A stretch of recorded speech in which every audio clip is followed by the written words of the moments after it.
This guy versus that guy. I have Dolby Vision.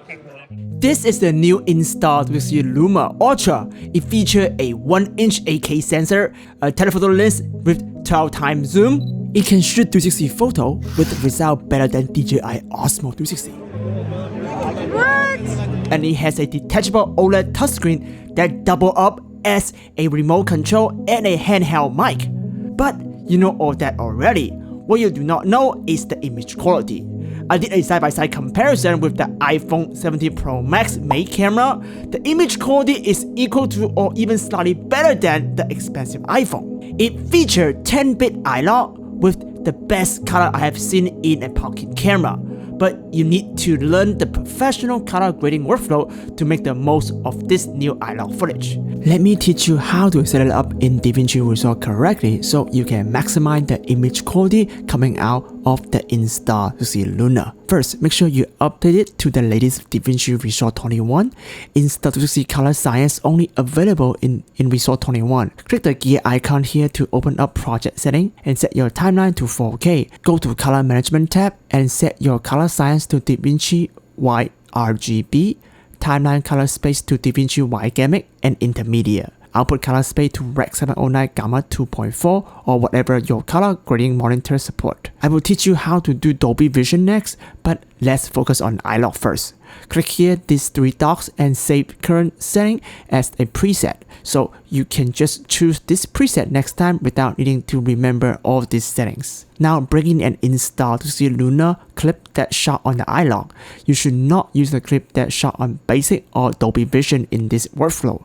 Now go to color page, open effects and search for color space transform. Drop that onto the first node. Set your input color space to Rec 2020 and the input gamma to Insta360 iLog. Again, this is a brand new feature in DaVinci Resolve 21, so make sure you update and do not use the LUT workflow to destroy your footage. Output color space to DaVinci White Gamma and output gamma to DaVinci Intermediate, basically your current timeline color space. Then choose timeline right here, add a node and put in another CST node here as output color space.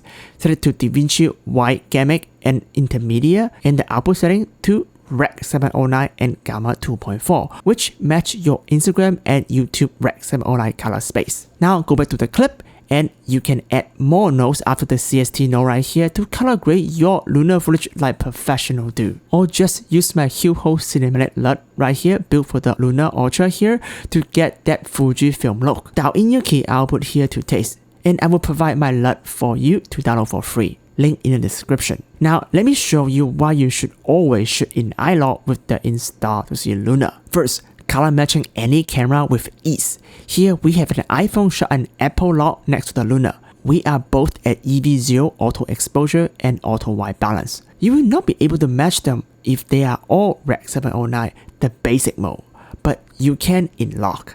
We quickly correct the iPhone footage as well using CST, and the goal here is to match the Luna to the iPhone so they look like shot on the same camera. In the timeline node, we have a technical node right here that allow me to turn on false color. Go to Luna Clip node, add a new node after the CST, go to HDR view, increase the exposure right here until we match the false color to the iPhone. You can use the Vision Pro box right here as a reference. Now turn on saturation heat map in the timeline and go back to the Luna Clip node and match the saturation as well using the set value right here in the HDR global view again until it matched the iPhone. Turn off the heat map. Now you see the Insta360 Luna look exactly like the iPhone footage shot on the Apple log in ProRes RAW. You wouldn't be able to tell which camera is which, and that is only possible because we have 10-bit color on the iLog. The second advantage is the fidelity of color in 10-bit. In basic, our color chart has white halo in the center and around the red and pink block right here. They are gone now even after my color grading, so you can have more true to reality vivid color than all the Leica preset you get from the camera. Because we are working in a wider color space inside DaVinci Resolve White Gamma, the color will not break light in camera setting. DaVinci Resolve is free by the way, so no excuse for you to have bad color. Especially this is one of the best feature in Luna and why you spend so much money for it. In the next video, we will review the Luna Ultra in depth, cover things that I like about it and things that I don't like about it. And of course, compare it with the DJI Pocket 4P to find out which one you should buy. Don't forget to subscribe and I will see you in the next one.